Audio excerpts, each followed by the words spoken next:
সংস্কার বাস্তবায়নে পক্ষে থাকা দলগুলোর সঙ্গে জোটে যাওয়ার ঘোষণা দিয়েছেন জাতীয় নাগরিক পার্টি এনসিপির মুখ্য সমন্বয়ক নাসিরউদ্দিন পাটোয়ারি। বিকেলে রাজধানীর বাংলা মোটরে এনসিপির কার্যালয়ে আয়োজিত এক আলোচনা সভায় তিনি এ মন্তব্য করেন। বলেন, দেশের সংস্কারের আন্দোলন যখন গতি পেয়েছে ঠিক তখনই বিএনপি মনোনয়ন বাণিজ্যে জড়িয়ে পড়েছে।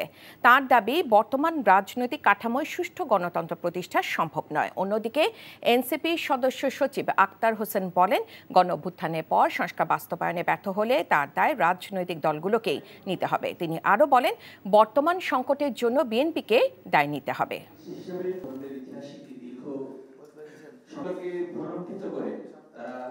যারা সংস্কার বাস্তবায়নের পক্ষে থাকবে তাদের সাথে জোটে যাব। সংস্কার বাস্তবায়নের পথে যারা বাধা হবে, এই জোট মিলে তাদেরকেও আমরা বাংলাদেশের জনগণের সামনে ভোট প্রক্রিয়াতে তাদেরকে পরাজিত করব ইনশাআল্লাহ।